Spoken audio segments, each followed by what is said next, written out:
Good morning from Ozark Living Homestead. As you can see, we still don't have this coop finished. And some other things come up, which I'm going to show you in a couple seconds. We did get all the chicken wire on. We got the door all framed in, the door put on. Chicken wires wrapped all around it. I actually went in and picked up the tin roofing that's going to go on the backside around the coop part itself. Pretty much all this is done out here. I've got to cut an access door on the inside, which I'm going to go in and show you. And it's going to pretty much like the other one, where I can open it from the outside. Just pull a string and open and close when they go in and out, so I don't have to go in and do everything. But right in the middle here, it's just going to be about a 12 by 12 square door, like I said, where I can just pull from the outside, open it up, leave it open, and then I can close it. And then on the underside there, all under there will be the waters and the feeders and everything, where to be out of the weather. They can actually get out of the weather. And some of the metal roofing will actually come a little over, so to give them some more shelter over here when they're outside. And I'm going to show you the back of it here. I've got the chickens still locked in. I actually got them in there for a reason. The neighbor across the road that I've showed a few videos of, with that old hen that he gave me over there. He said it was a soft layer, and then ended up she lays very well. He gave me 2 young roosters. Him and his wife actually hatched out. Rhode Island red roosters. They're young. And as you can see, they're chasing it. So I've got to get them out of there. They're just not taking to them. I mean, they're not hurting. Well, there's 2 of them actually. But they're just not taking to them too fast. And so I'm actually going to put him out and put him in another pen somewhere until he gets a little older, can fend for himself. Well, there's 2 of them in there. But he had quite a few of them that he hatched out, and he didn't need all those roosters, and he gives someone else. And you guys, excuse me guys, my sinuses are bothering me today. But anyway, this is a side view from it, and as you can see right in here, but along there is where the metal's going to stop. There's wire down below. The metal's going to stop there, and then it'll just wrap over, and it'll come over a little. And like I was saying before, the nest boxes on the back. This is a big window. Now this window is going to be screened in, but during the winter I can actually put some kind of glass window or plexiglass or something, you know, in there. But it's going to be on a frame where I can actually open it up, reach in if I need to reach in to do anything, to clean or whatever. I'm debating on whether to put solid wood here on the bottom back area here, or to wire it. And I want to do some kind of blocking, wind blocking, you know, say in winter, so they have a little bit of blockage, because it is open on 3 sides. And I think I'm going to go with the wood. And this is where I'm going to go in if I need to do anything with the automatic watering system, and fill the automatic feeders and stuff like that. But the nest boxes are going to all go along here, which I haven't cut out yet, but they're going to go along here. I just want to bring up a point, you know, and I mentioned it a million times. I'm from Florida. We don't have cold winters.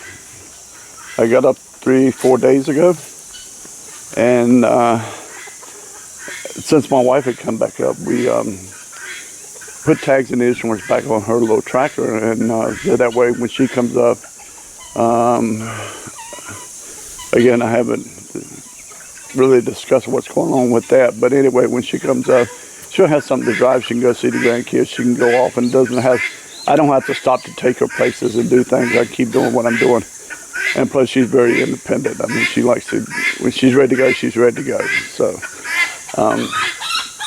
but anyway, I woke up and the battery in her little tractor is not that old, and it doesn't have a lot of cranking amps. I want to say it's only 525, 550, which is quite a bit, you know. But anyway, it was weak. Apparently it has couple of week sales in it, you know, and tried to save it. I can't save it, so I'm going to have to buy another battery for it. So, and then my truck, it had a little bit of week sales, so I checked it, and I'm normally good about keeping up maintenance on the vehicles. Even though we lived in Florida, we never had to worry about winters. But once a year, at least once a year, I'd always check everything, the antifreeze, because you know, in the heat you need antifreeze as much as you do in the wintertime needing antifreeze. And but anyway, I was checking everything. Everything looked fine. Yeah, I knew when I bought the tractor that it had a very small leak in the radiator, which was not a big deal. I mean, it would leak out. Oh, I mean, honestly, you never know. Probably every 4 or 5 months, you had to put a half gallon of water in it. It wasn't a big deal. But the neighbor just put a new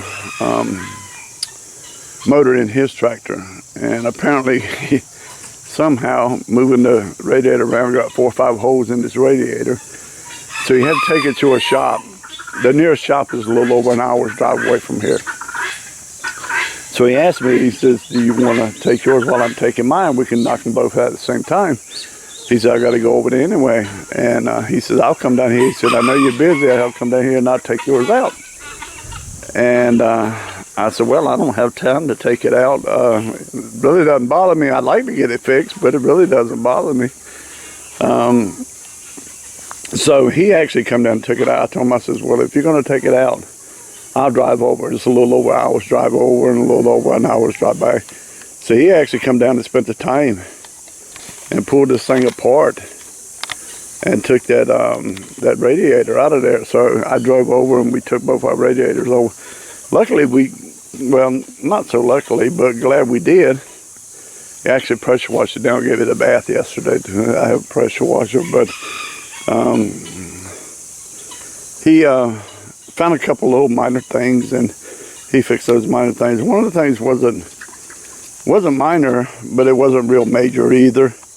There's a pin that's kind of hard to explain. I want to show you guys if I can, but there's a little pin right there that actually goes up into here, and it's part of the steering that holds the steering to the frame, that he found had worked its way out a little, but it could not come all the way out because there's actually a bracket that holds it in, so it cannot come all the way out.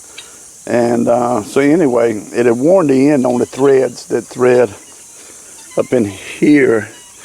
Again, I apologize because I don't see how good you guys can see it, but it threads all the way up into here and into here. And there actually are threads in here.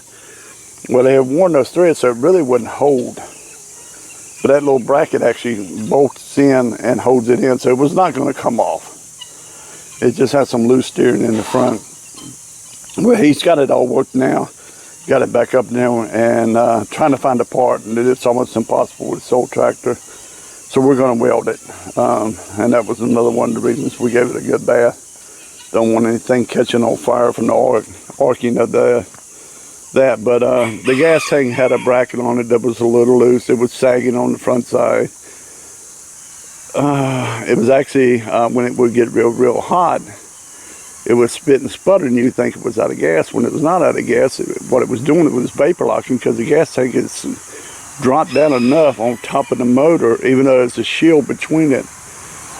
It was heating up and vaporizing the gas before it was actually getting to the carburetor.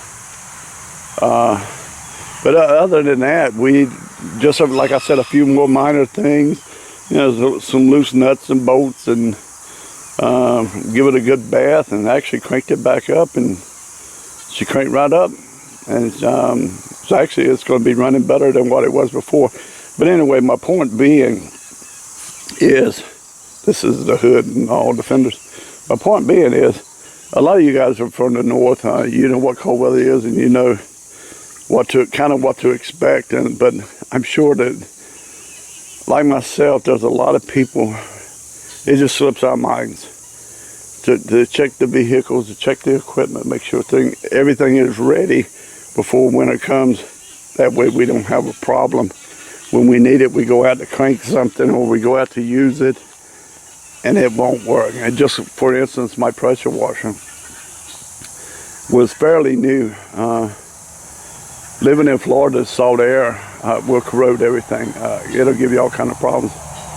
It had given me some problems with the carburetor, and I had it fixed before I brought it up here because I didn't want to bring something up here that didn't work. We got it up here, and I haven't used it in probably a year. It's been in storage. Put it out yesterday, and it was froze up solid. I mean, it wouldn't. You couldn't pull the cord. So the neighbor, he's like, "Well, it's froze up. It's no good." And I'm like, and I told him, I says, "No." I said, this was running before I left Florida. Would I know it was running? So he said, "Well, let me see what I can do with it." And he's very, very good. He actually took it in school. He's good with small engines. So he took the cover off and found out that all the rust had rusted it up to the magnet. I mean, that's why he could not pull the cord. So he put some WD-40 on it, took a wire wheel, and then knocked all that rust off of it, and it fired right up first time. But anyway, it's just an example. You got to check your equipment. You got to check everything. You go through and do your maintenance now before you get stuck in the middle of the winter when it's too late and something won't crank or something won't start or something won't work. I mean, it's going to happen anyway, but at least you have a fighting chance if you check now and fix things now. Well, I'm sure this video's gotten pretty long here, and I'll try to get another one done later this afternoon or tomorrow.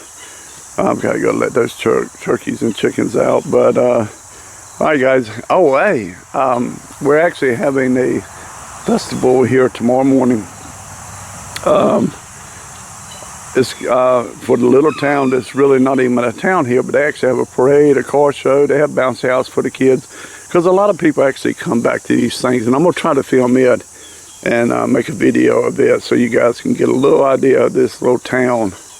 And one of the little festivals that goes on here, they have a few little things every year. So, but this is their big deal once a year that they have here. So anyway, guys, have a nice day.